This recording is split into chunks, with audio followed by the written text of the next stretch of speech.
Good. Oh, I just got up and got around. I'm gonna head in the superhuman. Excellent, excellent, excellent. Good, good, good. All right, well, good to have you guys aboard, especially after extended holiday. So today I've got another Motivational Monday to get you pumped up, ready to go.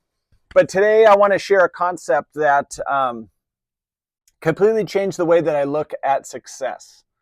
And it's a concept I first heard from a guy that I follow about business, entrepreneurship, and his name's Alex Hormozi. And when I heard it, it immediately clicked. And he used a phrase that caught my attention. He said, sometimes violence is the answer.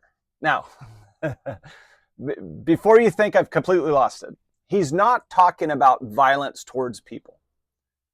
He's really talking about being violent with your effort, violent with consistency, violent with your repetitions, violent with your commitment. And the more I thought about it, the more I realized he's actually right. So here's what he meant. Many times when you're trying to accomplish something new, you simply don't know enough yet. You don't know the perfect technique. You don't have years of experience. You don't have the shortcuts. You don't know the most efficient path. So what do? You overwhelm the problem with repetitions. You do so many quality repetitions that eventually experience catches up with effort. So here's the line that I really want you to remember today. When knowledge is low, repetitions must be high. So think about that. When you don't know exactly what you're doing, the answer isn't usually to quit. The answer isn't to wait until you learn more. The answer is to keep showing up, because every repetition teaches you something. Every workout, every business call, every conversation, every bit of practice, every attempt, you get a little bit better. And I'll give you a personal example. My son took almost 2 years away from sports. He simply just didn't want to play anymore. And he was about 9 years old. So you know what? That was okay. Because I never wanted him to play for me. I wanted him to play because he wanted to. And after about 2 years, one day something changed.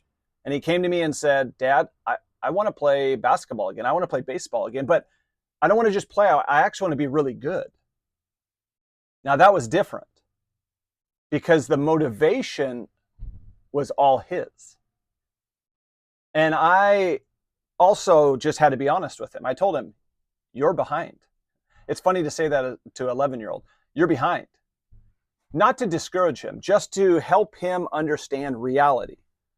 The kids you're going to compete against, they've been practicing for 2 extra years ahead of you. They've been getting better while you weren't playing. So here's the deal.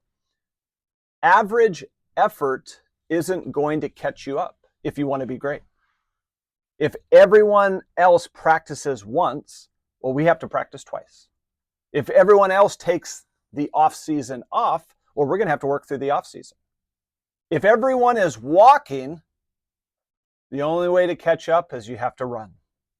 Not forever, just until the gap closes. And you know what happened? It worked. He caught up. Then he passed many of the kids in his grade. Not because he was magically more talented, definitely good looking like his dad. Okay. Not because we had some secret training program, because he accumulated more quality reps than most people were willing to do. And that principle doesn't just apply to sports, it applies to everywhere. Think about your health. Maybe you spent the last 10 years sitting behind a desk. You can't expect one workout a week to undo 10 years. Now, you don't need perfection, but you do need repetitions. Walk, lift, stretch, sleep, repeat. Think about business. People ask me all the time, how did you build your clinic? And the answer wasn't one brilliant idea. It wasn't one lucky opportunity. It was thousands of conversations, thousands of patients, thousands of small improvements, thousands of repetitions. Most of them nobody ever saw. Think about relationships. A great marriage isn't built by one super vacation. It's built by thousands of small conversations, small acts of kindness, small moments of listening, small moments of choosing each other over and over again. And here's where most people get stuck. They spend too much time searching for the perfect plan, the perfect workout, the perfect business strategy, the perfect diet, the perfect timing. Meanwhile, someone else is just simply doing the work.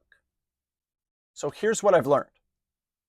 People often overestimate the importance of having the perfect strategy and underestimate the power of relentless execution.